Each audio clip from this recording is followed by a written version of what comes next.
Reserve bank की तरफ से रेपो रेट में हुई बढ़ोतरी के बाद देश के सबसे बड़े बैंक एसबीआई ने एमसीएलआर में 35 बेसिस पॉइंट की बढ़ोतरी कर दी है, जिसकी वजह से होम और कार लोन, पर्सनल लोन, सभी तरीके के लोन की कर्ज की दर बढ़ गई है और उपभोक्ताओं को अब ज्यादा ईएमआई चुकानी पड़ेगी। एसबीआई की तरफ से हुई इस बढ़ोतरी के बाद अब अन्य बैंक भी कर्ज महंगा कर सकते हैं।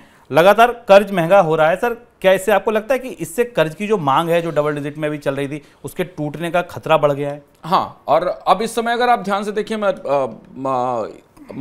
एसबीआई का आंकड़ा देख रहा था, जो एसबीआई की external benchmark base lending rate है, ईबीएलआर है उसकी रेट लगभग 9% के आसपास पहुंच रही है। और कर्ज देने से पहले बैंक एक रिस्क प्रीमियम भी लगाते हैं, जो कर्ज लेने वाले के बारोइंग सिविल स्कोर के आधार पर होता है। इसे मान लिया जाए तो हाउसिंग लोन में धीमे धीमे अब ब्याज दरें दहाई का अंक पार कर रही हैं, दहाई का अंक पार कर चुकी है, और जिनकी अच्छी रैंकिंग नहीं उनके लिए तो दहाई के अंक से और ज़्यादा होने वाली है। अब यहाँ पर दूसरी एक और खबर जिस पर कल हमने मनी सेंट्रल में चर्चा की थी, वो खबर ये थी कि भारत में लोग कर्ज लेने वाले अपनी किस्त चुकाने में चूक रहे हैं, या होम लोन का प्रीपेमेंट कर रहे हैं, या सस्ते कर्ज की तलाश कर रहे हैं। इन दोनों को अगर एक साथ आप जोड़कर देखें और इससे ठीक पहले की खबर, मकानों की लागत बढ़ने की खबर देखें, तो आपको सारे बिंदु मिलते हुए दिखाई देंगे। वो डॉट कनेक्ट होते हुए दिखता है कि एक तो मकानों की महंगाई बढ़ने का दबाव बन रहा है, जो स्पष्ट रूप से दिखता है कच्चे माल की लागत बढ़ने से।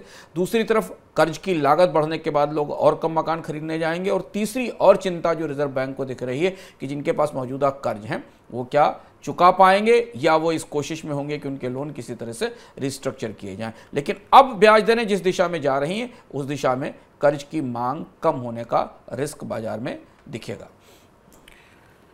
अगले 5 वर्षों के दौरान भारतीयों की बचत बढ़कर 2 गुने से ज्यादा होने का अनुमान है। रेटिंग एजेंसी क्रिसिल की रिपोर्ट कहती है 2027 तक भारतीयों की बचत 315 लाख करोड़ रुपए पहुंच जाएगी, जो देश की जीडीपी का 74% होगा।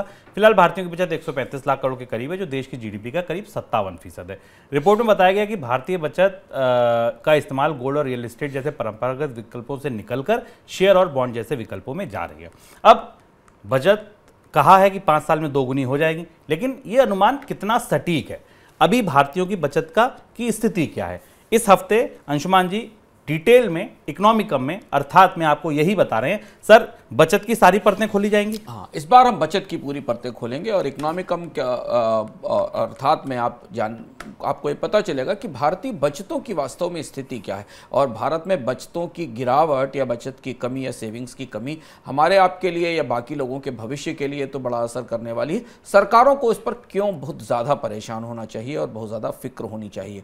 हम कहाँ खड़े हैं, हमें कितनी बचतों की ज़रूरत है, और बचत में जो अभी गिरावट दिख रही है उसका क्या असर है? इस बार विस्तार से हम बचत की सारी परतें खोल रहे हैं इकोनॉमिकम में।